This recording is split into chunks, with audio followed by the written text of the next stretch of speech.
नमस्कार विद्यार्थियों। जर्मनी के एकीकरण पर दूसरा व्याख्यान।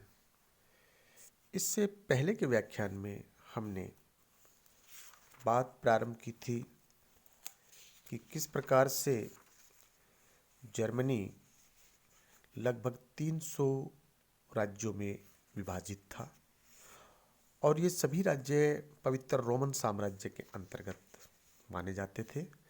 लेकिन 1806 में नेपोलियन ने इस पवित्र रोमन साम्राज्य का अंत कर दिया और जर्मनी के 300 से अधिक स्वतंत्र राज्यों के स्थान पर 39 राज्यों का एक संघ बनाकर जर्मनी की एकता का मार्ग प्रशस्त किया। हमने उस व्याख्यान में यह भी किया कि बिस्मार्क से पहले एकीकरण की जो मंद गति थी उसके क्या कारण थे और फिर एकीकरण की विचारधारा के प्रसार के क्या कारण बने, और इन सब को हम कल करते हुए जर्मनी के औद्योगिक विकास का योगदान, खासकर वहाँ की व्यापारियों की जो जालवरिन नाम की जो एक आर्थिक संघ था उनका, उसका क्या योगदान रहा, इन सब पर हमने चर्चा की थी। और यह हमने किया था कि फ्रेडरिक विलियम चतुर्थ की मृत्यु हो गई 1861 में और फिर उसका भाई विलियम प्रथम सम्राट बना, जहां से आज की हमारी चर्चा प्रारंभ होगी विलियम प्रथम से। प्रशा का नया सम्राट विलियम प्रथम सैनिक गुणों से युक्त और व्यवहार कुशल व्यक्ति था, यानी कि एक अच्छा सेनापति था और एक अच्छा डिप्लोमेटिक पर्सन उसको हम कह सकते हैं। उसका दृढ़ विश्वास था कि प्रशा का भविष्य उसकी सैन्य शक्ति पर निर्भर करता है। यद्यपि वह उदारवाद का प्रबल शत्रु था, किंतु प्रशा के हितों में वह उदारवादियों से सहयोग करने को भी तैयार था। इतिहासकार वॉन सिबेल के कथनानुसार उसमें ऐसी अनोखी प्रतिभा थी जिससे वह तुरंत समझ लेता था कि कौन सी चीज प्राप्य है और अप्राप्य है, किसको प्राप्त किया जा सकता है और किसको नहीं प्राप्त किया जा सकता।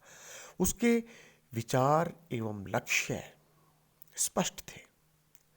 उसमें योग्य व्यक्तियों को परखने की भी शक्ति थी। अतः वह इस बात को अच्छी तरह जानता था कि जब तक ऑस्ट्रिया को संघ से नहीं निकाल दिया जाता तब तक जर्मनी का एकीकरण नहीं हो सकता।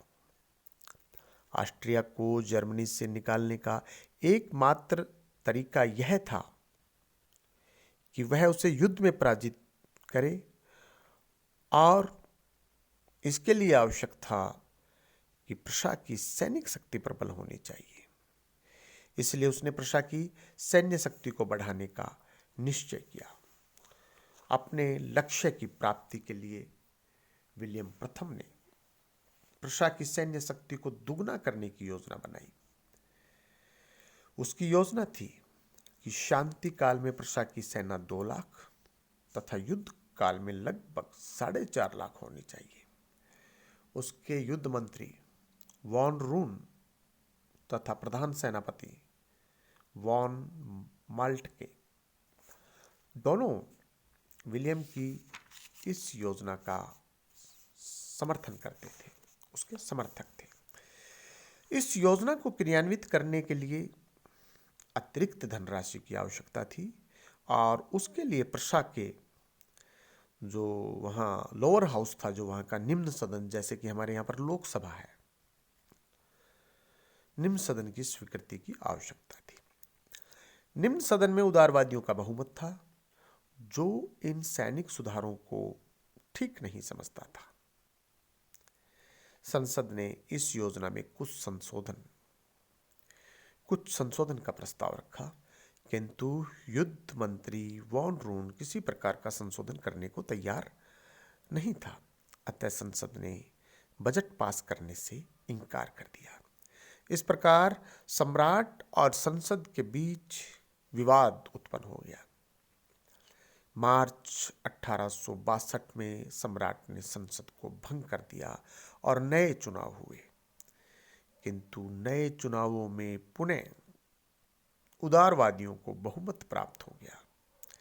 इसलिए सैनिक व्यय की स्वीकृति नहीं मिल सकी। सम्राट द्वारा नियुक्त अनुदार मंत्रिमंडल ने भी त्यागपत्र दे दिया। ऐसे समय में वॉन रून ने, जो कि युद्ध मंत्री था, उसने सम्राट को सलाह दी कि वह बिस्मार्क को अपना प्रधानमंत्री, जो कि वहाँ चांसलर कहा जाता था, उसको बनाए, जो इस समय फ्रांस में प्रशा का राजदूत था। इस समय बिस्मार्क ही ऐसा व्यक्ति था जो संसद के विरुद्ध सम्राट का साथ देने की योग्यता रखता था। अतः सम्राट ने टेलीग्राम करके बिस्मार्क को बर्लिन बुलाया और 23 सितंबर 1862 को सम्राट ने उसे अपना चांसलर यानी कि प्रधानमंत्री नियुक्त किया।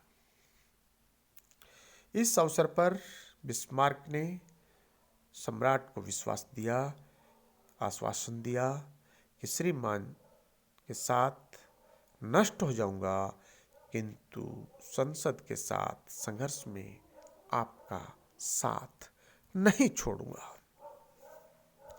अब हम बिस्मार्क के बारे में बात करते हैं, बिस्मार्क पर केंद्रित होते हैं।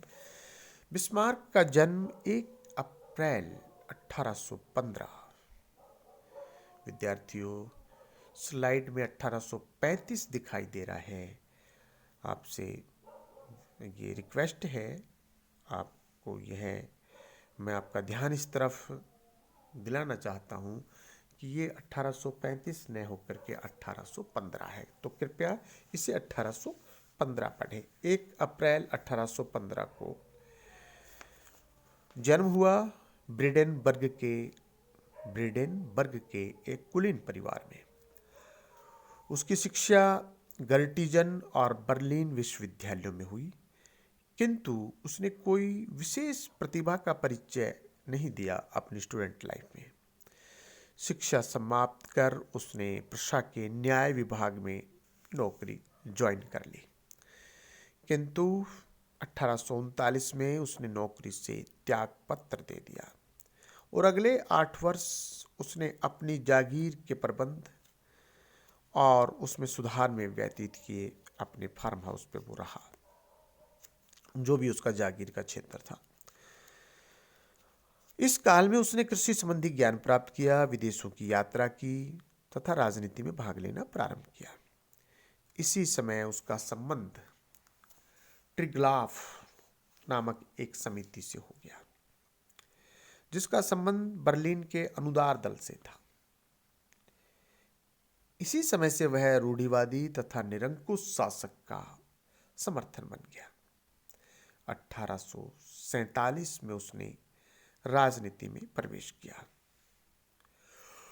उस समय सम्राट ने उदारवादियों की मांग पर संयुक्त पर्शियन डाइट आमंत्रित की तथा बिस्मार्क उसका सदस्य निर्वाचित हुआ।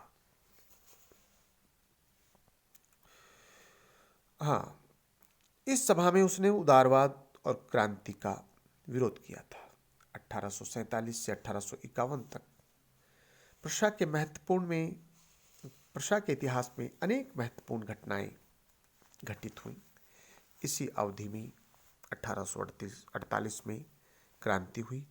प्रशा के शासक ने फ्रैंकफर्ट संसद द्वारा प्रस्तावित राजमुकुट को अस्वीकार किया तथा जर्मन संघ बनाने का प्रयत्न किया, जो असफल रहा।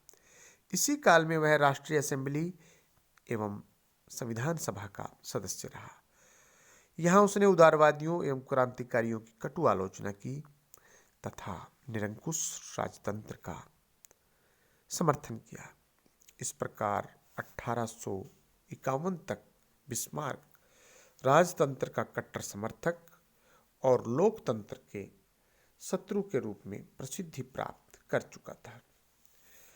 1851 में प्रशा के सम्राट ने बिस्मार्क को फ्रैंकफर्ट की जो सभा है उसमें प्रशा का प्रतिनिधि नियुक्त किया तथा वहां वह 8 वर्ष तक प्रशा का प्रतिनिधित्व करता रहा। यहाँ पर उसने ऑस्ट्रिया संबंधी जो उसके विचार थे ऑस्ट्रिया के बारे में, उनमें परिवर्तन आया। पहले वह ऑस्ट्रिया से सहयोग कर क्रांति का दमन करने का समर्थक रहा, किंतु अब उसे ज्ञात हुआ कि ऑस्ट्रिया व प्रशा का सहयोग संभव नहीं है, क्योंकि ऑस्ट्रिया प्रशा को बराबरी का स्थान देने को तैयार नहीं था। ऑस्ट्रिया जर्मनी की छोटी छोटी रियासतों को अपने पक्ष में करके जर्मन संघ पर अपना प्रभाव बनाए रखना चाहता था। अतः वह इस निष्कर्ष पर पहुंचा कि ऑस्ट्रिया को पराजित किए बिना प्रशा के नेतृत्व में जर्मनी का एकीकरण संभव नहीं है। उसने फ्रैंकफर्ट की सभा में ऑस्ट्रिया के प्रभाव को रोकने का हर संभव प्रयत्न किया। 1859 में बिस्मार्क को राजदूत बनाकर रूस भेज दिया गया। रूस में उसने जार अलेक्जेंडर द्वितीय से व्यक्तिगत संबंध स्थापित कर लिए, मित्रता उससे कर ली। क्रीमिया युद्ध के समय प्रशा में रूस के विरुद्ध युद्ध घोषित करने की मांग की गई, किंतु बिस्मार्क के कारण प्रशा तटस्थ रहा, न्यूट्रल रहा, तटस्थ रहा, न्यूट्रल रहा। किसी भी पक्ष का उसने साथ नहीं दिया, ना समर्थन किया, ना विरोध किया, और तटस्थता के साथ में वो अपने स्थान पर कायम रहा। इस कारण भविष्य में प्रशा और रूस की मित्रता का मार्ग प्रशस्त हो गया। मार्च 1862 में बिस्मार्क को फ्रांस में राजदूत बनाया गया। फ्रांस में उसे नेपोलियन तृतीय और उसके मंत्रियों से मिलने एवं उनकी नीतियों को समझने का अवसर मिला। इसी बीच वह लंदन भी गया, जहां वह पामरस्टर्न तथा डिज़रायली से मिला। सितंबर 1862 में प्रशा के सम्राट ने उसे टेलीग्राम करके बर्लिन बुला लिया तथा 22 सितंबर 1862 को उसे प्रशा का प्रधानमंत्री यानी कि चांसलर नियुक्त किया। विद्यार्थियों, बात करते हैं बिस्मार्क की रक्त और लोह की नीति, ब्लड एंड आयरन पॉलिसी, जो कि विश्व के इतिहास में दर्ज है, ख्याति प्राप्त है। बिस्मार्क की रक्त और लोह की नीति। बिस्मार्क प्रशा की सैन्य शक्ति के आधार पर प्रशा के नेतृत्व में जर्मनी का एकीकरण करना चाहता था। चांसलर बनने के बाद उसके पास एकमात्र लक्ष्य ऑस्ट्रिया को पराजित कर जर्मनी के एकीकरण के मार्ग को निष्कंटक बनाना था। इसलिए उसने प्रशा की सैन्य शक्ति के पुनर्गठन का कार्य जारी रखा। इस कार्य के संबंध में विलियम प्रथम और संसद के मध्य झगड़ा छिड़ चुका था। बिस्मार्क ने संसद के विरोधी पक्ष से समझौता करने का प्रयास किया, किंतु सांसद अपने जिद पर अड़े रहे। बजट संबंधी एक समिति में 1862 में ही उसने उदारवादियों के सिद्धांतों का खंडन करते हुए अपनी नीति को इस प्रकार स्पष्ट किया कि जर्मनी का ध्यान प्रशा के उदारवाद की ओर नहीं है, वरन उसकी शक्ति पर लगा हुआ है। प्रशा को अनुकूल अवसर आने तक अपनी शक्ति को सुरक्षित रखना है। हम पहले कई बार इस अवसर को खो चुके हैं। हमारे समय की महान समस्याएं भाषणों और बहुमत के प्रस्तावों द्वारा नहीं, बल्कि रक्त और लोहे के द्वारा ही सुलझ सकती है। 1848-49 में हमने यही सबसे बड़ी भूल की थी। ये विद्यार्थियों उसने स्टेटमेंट दिया वहाँ बजट संबंधी जो एक समिति थी उस समिति के अंदर। बिस्मार्क के इस नीति संबंधी स्पष्टीकरण का अर्थ यह था कि प्रशा के भविष्य का निर्माण सेना के द्वारा होगा, न कि संसद के द्वारा।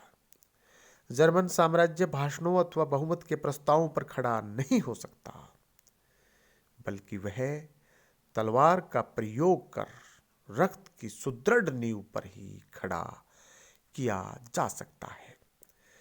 उस समय उदारवादियों ने तथा उसके विरोधियों ने बिस्मार्क की इस नीति की कटु आलोचना की, किंतु बिस्मार्क जानता था कि यदि जर्मनी एकीकरण की नीति सफल हो गई तो जर्मन जनता उसकी अनुदारता को भूल जाएगी।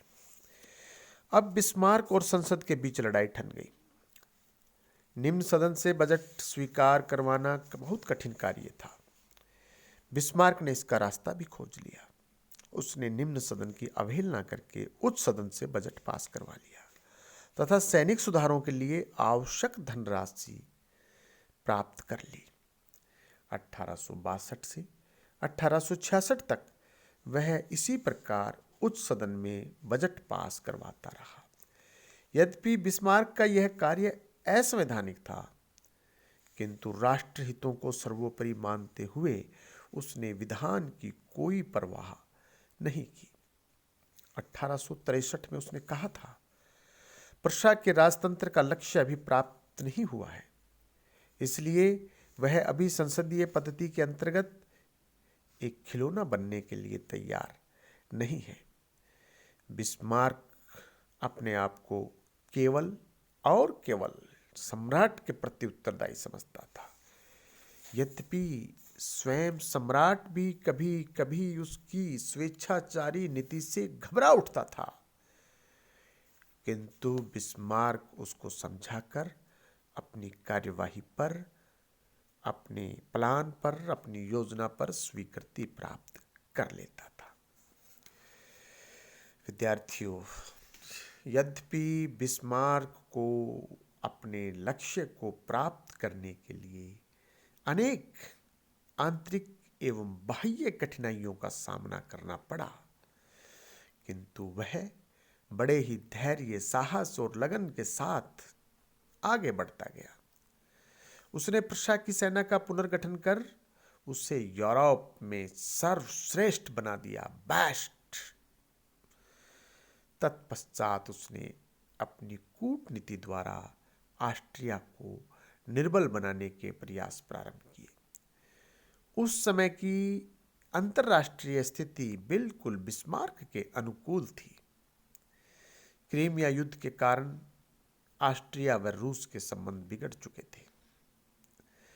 1859 में इटली के युद्ध के कारण ऑस्ट्रिया व फ्रांस के संबंध भी बिगड़ चुके थे। तो ऑस्ट्रिया के संबंध उस समय रूस से भी ठीक नहीं थे, फ्रांस से भी ठीक नहीं थे, अपितु बिगड़ चुके थे। और इंग्लैंड उस समय यूरोपीय मामलों में अधिक रुचि नहीं ले रहा था। अतः ऑस्ट्रिया को किसी से भी जो कि उस समय यूरोप की शक्तियाँ थीं, उनसे सहायता नहीं मिल सकती थी। से इस अगले व्याख्यान में आप सभी का बहुत बहुत धन्यवाद।